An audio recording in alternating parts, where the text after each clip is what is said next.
Oh my gosh, what are you guys doing outside? It's freezing. Get inside. Welcome to my crib. Okay, that very much could have been the opening for only a niche amount of people who remember MTV Cribs, but I'm giving you a library tour of my whole library. Oh, you can't even see it. Hold on. Let's go down. Okay, this is my library, and this is, let me bring you in. This is a good portion of my books. Not all of my books. There are some books in my bedroom, which the baby is asleep. So we will film that portion when my husband is here on his day off and the baby is awake and we can get into the room. So, but I do want to give you like an in-depth of my book collection. There are quite a few books. I have a lot of books. And that's okay with me. I like having a lot of books. Some people are like, I don't like having this many books. I do. It brings me quite a bit of joy. I would like to go through it though and share with you just everything that I've collected through the years. And these are all of the books that I have not read. That's important. I have another bookcase that is all the books that I have read, like forever. And sorry, I was just fixing the cord. So yeah, I do have books in a different bookcase, and it's all the books that I have read and are keeping, which I do want to also give a video for that eventually at some point in my life, but that video is not this video. This video is the books that I have not read, but we're going to start off with this bookshelf here, and I'm going to go through every book that is on this bookshelf, and I think that'll probably be the end of her nap because she did go down like 30 minutes ago, but I tried to like get a quick lunch in, and yeah, I'm sorry. Oh, there's a shadow. Oh, that's the camera. It's the camera shadow. Okay, anyways.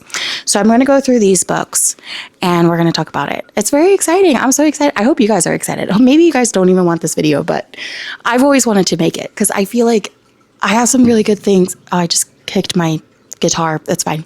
I have a lot of good books that I've always wanted to read them. And maybe this will spark something. I don't know, maybe. Anyways, let's start off with my Ellen Hilderbrand collection because it's the books that are right here. Or maybe we should start off with my Laura Olympus collection because they're right here.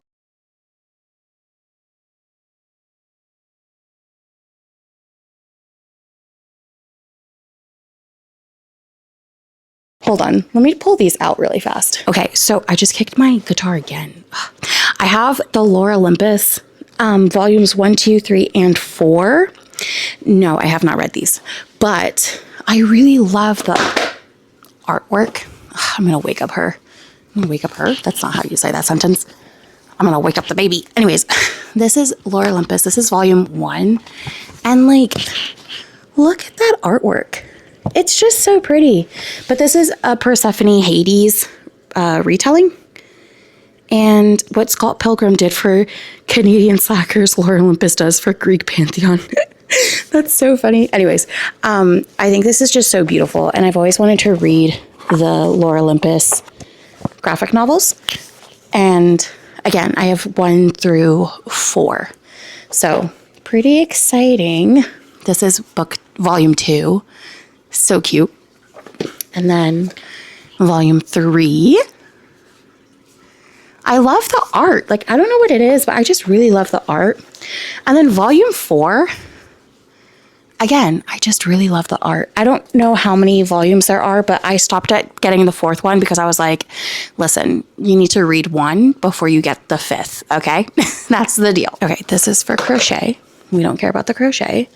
We have a large crosswords special because when I had given birth, I was sitting in a chair nursing or being nap trapped quite frequently. So I got a bunch of these to pass time. My 1,000 word search puzzles also used to pass time. I got pretty far in this too, actually. Are you ready for this? This is kind of a lot. So I need you to be absolutely certain that you are ready for this collection, okay? All right, let's go. First, we have the Ellen Hilderbrand 5-Star Weekend, okay? I am collecting all of Ellen Hilderbrand's hardcover books because I just love them. But this is the 5-Star Weekend. Perfect. Okay, so I'll just read this and then I will give you like the summary of it. Okay, so basically This book is about Hollis Shaw, and her life seems picture perfect. She's pretty successful in her career. She's a creator of the popular food blog Hungry with Hollis, and she's married to this very dreamy heart surgeon named Matthew. Unfortunately, he dies on the way to the airport, and her whole life gets, kind of thrown into a loop. And so she goes on this 5-star weekend trip, and one woman organizes a trip for her best friend from each phase of her life. So her teenage years, her 20s, her 30s, and midlife. And then she decides to host her own 5-star weekend on Nantucket, but her weekend doesn't turn out to be a joyful Hallmark movie.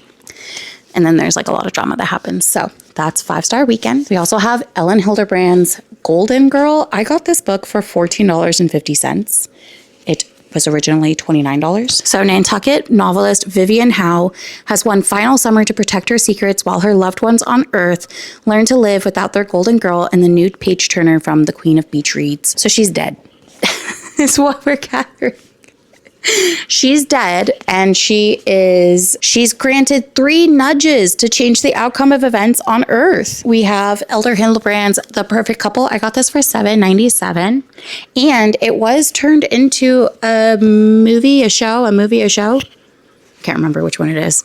But they're the perfect couple about to have the perfect wedding until a shocking discovery reveals that nothing is ever as good as it seems. I really want to read this book, and then I want to watch the show or a movie. I can't remember which one it is, but I do want to read this and then watch it and see. I think that's just such a fun idea. I read Apples Never Fall by Liane Moriarty. I think that's her last name. And I always wanted to watch the show, but then I didn't watch the show, but I might watch the show. But I read the book and I was like, eh. So I'm hoping that the show is a lot better. This is about Ellen Hilderbrand. So this is a perfect couple.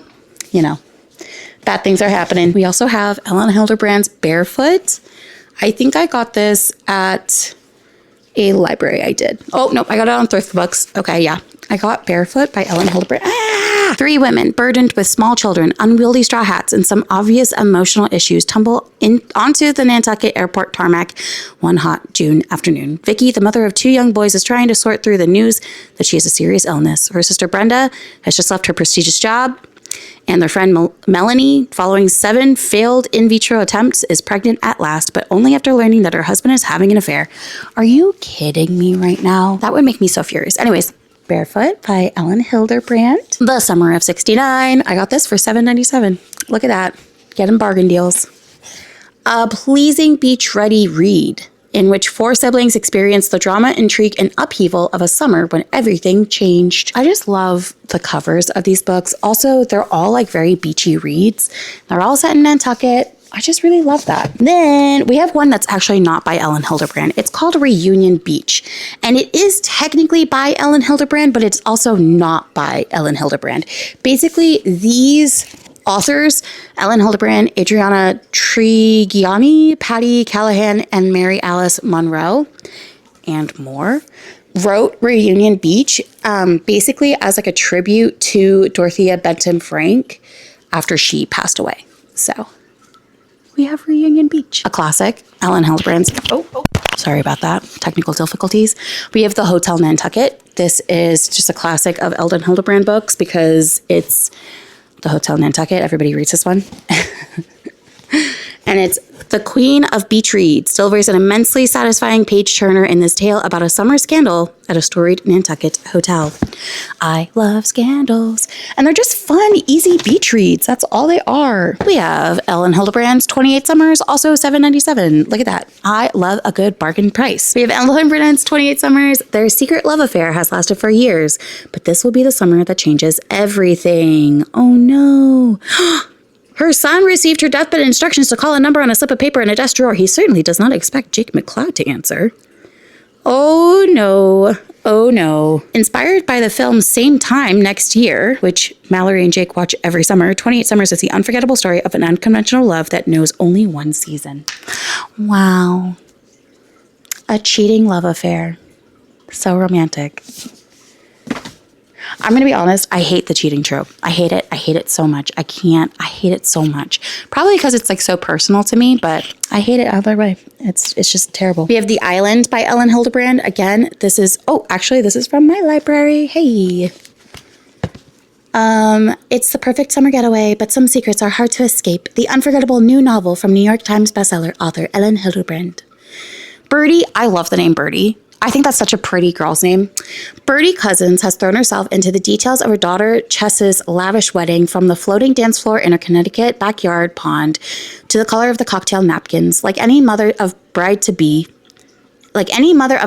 she is weathering the storms of excitement and chaos, tears and joy. But Birdie, a woman who prides herself on preparing for every possibility, could never have predicted the late-night phone call from Chess abruptly announcing that she's canceled her engagement. Yes, The Island by Ellen Hildebrand. Yay! Okay, just 2 more Ellen books. My knees are starting to hurt. We have The Rumor, only at Target, exclusive. Oh, it's a sticker that doesn't come off. I hate those. Oh my gosh, it's so much better. I'm on my piano bench. Anyways, so we have The Rumor, also by Ellen Hildebrand. Madeline King and Grace I don't know how I say that, Pansig, are best friends and the envy of the Nantucket for their perfect marriages, their beautiful kids, their Saturday night double dates with their devoted husbands. But this summer, something's changed, and if there's anything Nantucket likes better than cocktails and on the beach at sunset, it's a great rumor. I can't talk. It's a good rumor. And rumor has it that Madeline, a novelist, is battling writer's block with a deadline. Okay, that's kind of lame. And Grace, hard at work to transform her backyard into a garden paradise, has been collaborating a bit more closely than necessary with her raggedly handsome landscape architect. Lots of gossip. I love gossip. Okay. Anyways, that's The Rumor. And then my last one, which is not actually my last one. I have more Ellen Hildebrand books, but they're on a different shelf because they're paperback and these ones are hardcover.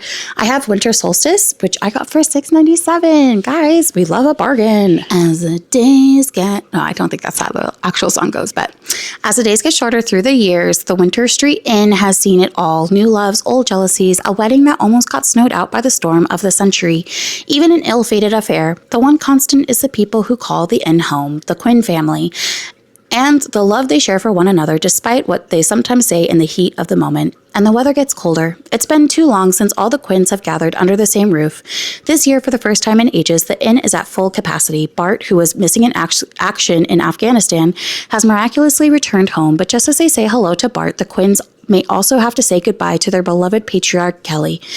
Still, as the snow falls, the Quinns are thankful to be together as they prepare for a special Nantucket reunion. Cute. Very cute.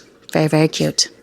Anyways, we have that one. And that's all of my Ellen Hildebrand books. And now let's go to the rest of the actual bookcase. I think what I'm going to do is actually I'm just going to put the books up here and talk about them up here. I apologize because I'm old and my knees hurt. The first books that I'm going to talk about, I actually read these books. I didn't finish the series, but I did start reading them. I think I want to say maybe 2014, 2015, somewhere around there. But it is called it's by Michael Scott. It's called The Alchemist, The Secrets of the Immortal Nicholas Flamel. And this is book 1. I think this is middle grade. Pretty sure it's middle grade, but I loved this when I was reading it. I loved it. It's about these two, I think they're just siblings, right? They're either siblings or they're twins. I can't remember, but it's a boy and a girl. And they basically have this prophecy foretold that they need to stop this like evil villain from destroying their entire world. But in order to do that, they have to like complete these tasks and understand like the elements and all that stuff. It's very basic, but still, it's so good. I really, really liked it. It reminds me of that one movie with Nicolas Cage, and I can't remember what it's called. I think it's called The Apprentice or something like that. I can't remember, but that's what it kind of reminded me of reading it. And it was just so fun. And like, it's very lighthearted. It's very easy to read. Again, it's middle grade. Something dramatic happens to the family. So can only guess, but there are, I think 6 books. Yeah. So these are all 6 books that he wrote. And there's The Alchemist. And then this one's The Magician. And then we have The Sorceress. And The Necromancer, which I think is the book that I had stopped on. I think I have read the first 4 books. And then I had stopped and I only had 2 books left. I don't know what happened. But I think if I did want to reread this series, like I'd have to start at book 1, to be honest with you. Because so much happens, obviously, in 4 books. Like you can't just jump into the 5th book. This is called The Warlock. And then the last book is The Enchantress. Enchantress. But yeah, I have all 6 and I got them thrifting a lot when I was like living in San Diego. I thrifted a lot and these actually came home with me to Maine from San Diego. So yeah, there was this bookstore and it was in, I think it's in Kearney Mesa. I can't remember, but there was like a Korean karaoke bar nearby and there was like another like Asian food market. There was like another like almost like an Asian dollar store type of thing where I used to get like my stationery and stuff like that. Like I loved it so much. And I used to go into this bookstore and I would just like find these great deals on books and I would get all of these books and they were super cheap and it was just wonderful. So yeah. Can't remember what the bookstore was called, but I do remember it was nearby this restaurant, which also was very, very good. They had like, I want to say it was like a noodles, or maybe it was just sushi. I can't remember. Oh my gosh, I'm like forgetting everything. But we are going back to California for a wedding in March, end of March, beginning of April. And I told my husband, I was like, listen, I have been dreaming about sushi burritos. I understand I'm pregnant, guys, but if you have like cooked sushi, it's fine. But I have been dreaming about having a sushi burrito and that is all I want. Literally, that's all I want. So yeah. And boba. I miss boba. We have some boba in Maine, but it's not real. It's not real boba. Do you know what I'm talking about? Like it's not, anyways. So yeah. We have these 6 books that I got from this one thrift store that I can't remember, and it was in San Diego. Okay, thank you. The next 3 books are also a trilogy, and I have the Scythe trilogy. So we've got Scythe, Thunderhead, and The Toll, and they're books about basically like nobody can die. So they have these reapers that have to go around and like kill everyone, and that's their job. And yeah, it's a book about murder. But legal murder. Anyways, yeah. And they're by Neil Schusterman. I don't know how to say his last name, but I have always wanted to read these. I've never read them. I've always wanted to. They are YA, and I hear good things. It's called Arc of a Scythe. Oh, Arc of a Scythe. Oh, that's a series. Never mind. Arc of a Scythe is the series. Okay, got it. Okay, the first book for this series is actually on my TBR cart because it is a book that I do plan on trying to read at some point this year. It is a book that I really want to read at some point this year, and that would be the daughter of the Pirate King. Oh my gosh. Can't even talk. But yeah, I do have the special edition books. So we have Daughter of a Pirate King. This is the Daughter of a Siren Queen, and then Vengeance of the Pirate Queen. And yeah, I've always wanted to read the books. I've always wanted to get into the series. I have a friend who has read the series and she loved it like a lot, like loved it. So I do want to dive into this series. Hopefully soon. So then the next book, the 3rd one of this book is In the Bedroom of Doom of a Sleeping Child. So I'm not going to go get that, but this is book 2 of One of Us is Next. The first book was One of Us is Lying. I read that 2 years ago in December, and I read it in like December of 2024. And it was so good. I read it in like maybe 2 days. Like I just sat down. I was waiting for my husband to come pick me up. I was over at my parents' house. I had a newborn and I just flew through that book. Like I was just flying through that book. It was so good. Like literally, it was just so amazing.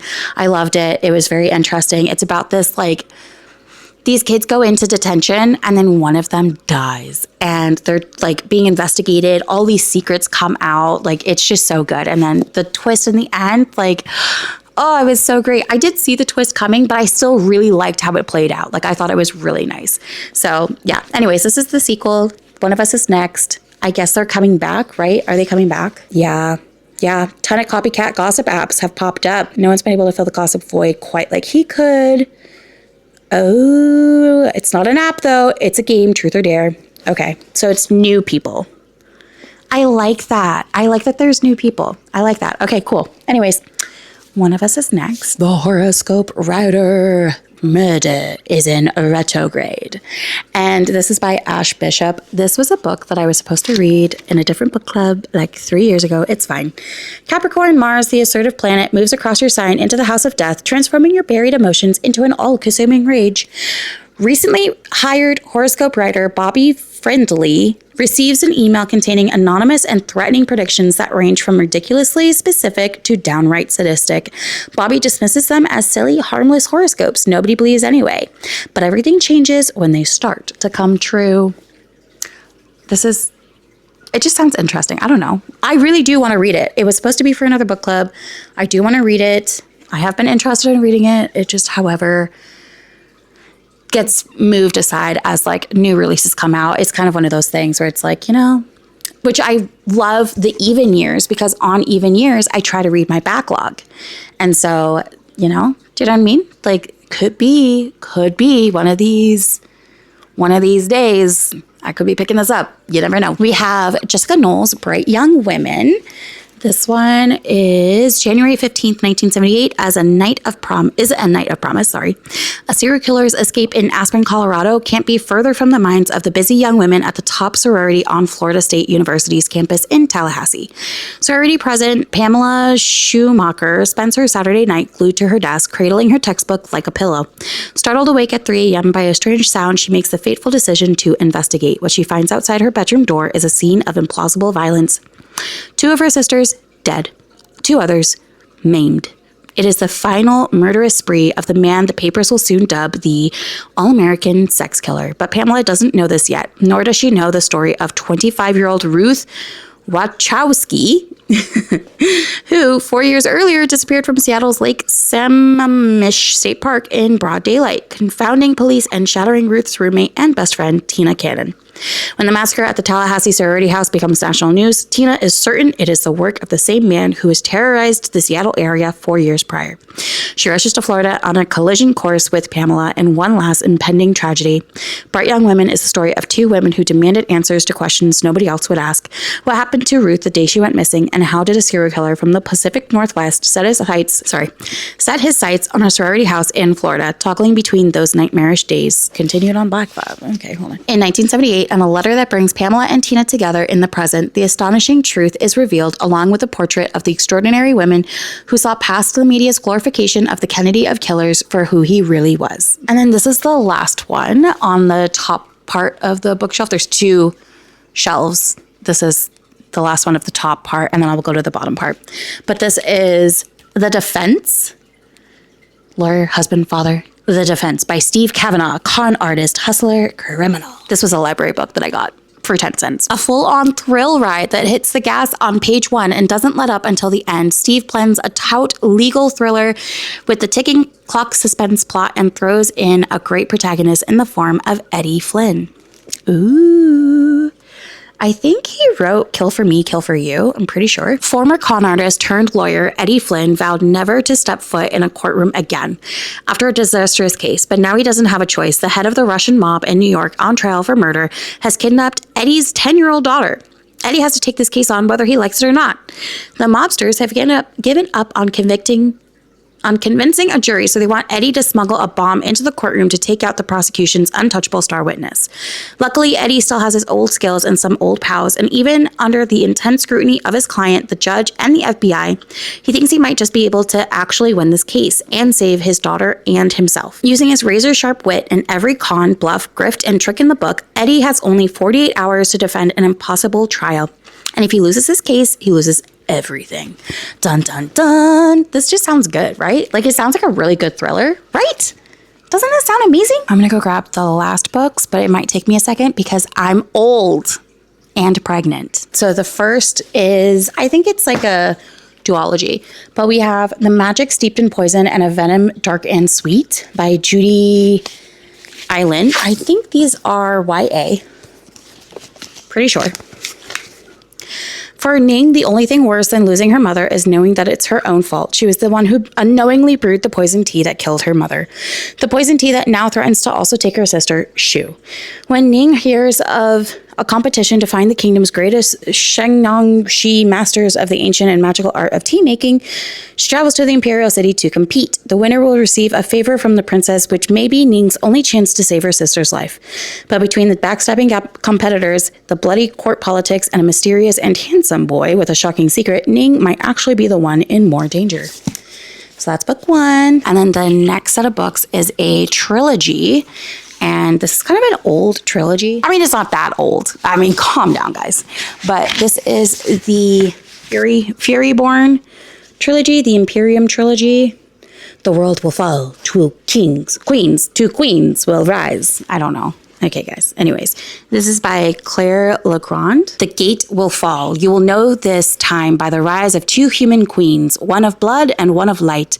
2 queens will rise. They will carry the power of the 7. They will carry your fate in their hands. Dun, dun, dun. So this looks good. I think this is the dual timeline, right? 2 young women, centuries apart. Dual timeline. Hold the power to either save the world or doom it. Cool. That looks so fun. It's just a thick girl. And I think I just was put off because of how thick it was. But I feel like I've read enough thick books by now that I could probably get through this and be just fine. But yeah, so the first book was Furyborn. And then book 2 is Kingsbane. And then book 3 is Lightbringer. And you know what I really like about this series is that they say right there, not on the side, but right there it says book 3. Everybody take note. Stuff like that makes me really happy. So the last set of books is 4 books in a series, and it is the Mirror Visitor series. I'm not going to pick these all up at once. I'm just going to grab book 1 and then I will show you the rest of the books. But we have A Winter's Promise, which as you can see by the bookmark, I did start a very long time ago. If I were to pick this book up again, I'd have to start from the beginning. Was it a bad book? No, not by any means. I just was not in the mood for it at the time that I was reading it. I was enjoying like the writing style and everything, and I was enjoying where it was going, but it just wasn't what I was looking for in that moment. I probably wanted a thriller, to be honest with you, because I remember going through a phase of only wanting to read thrillers. So that's probably what happened, and we just set it down. But it's not one of those like, oh, I can't do it. No. It was just one of those like, this is right book, wrong time. So yeah, but A Winter's Promise, and from what I remember, which is not much. Okay. A mix of awkward misfit and misunderstood genius, Ophelia cares little about appearances for other people's opinions of her. She possesses 2 special gifts, an unrivaled talent for reading the past of objects and the ability to travel through mirrors.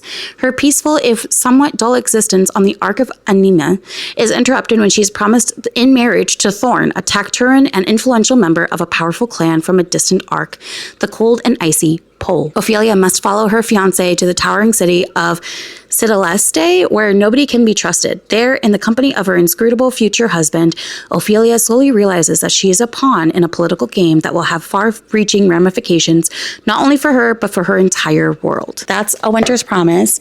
And then book 2 is The Missing of Claire de Lune. I love these titles. I think the titles are so good. And then book 3 is The Memory of Babel. And then book 4 is The Storm of Echoes. And so, yeah, this was originally, I believe they were originally written in French and then translated to English. So again, books that I do want to read. And that is all that I have for you on this bookcase, but I will be continuing this series. So I do hope you like it. If you do like it, please leave a comment down below. That would help me so much. Also, please subscribe, like the video, do all of that stuff. That really helps me. And if you do want me to continue the series, please let me know, because I do want to continue the series. But if it's something that you guys are not interested in, then like, that's fine. We only got through 1 bookcase and we have like 300 more books to talk about. Like, you know what I mean? So yeah, actually more than 300 books. because I think I have around 400 books that I own. And we definitely didn't talk about 100 of them. How many did we talk about? So we only talked about 39 books. And yeah, so we probably have like another 350. I'm going to let you go. Please don't forget to do all the things that I just told you to do. I would really appreciate it, actually. It would actually mean a lot to me. So, but I will see you guys in the next one. Okay, I love you. Thanks. Bye.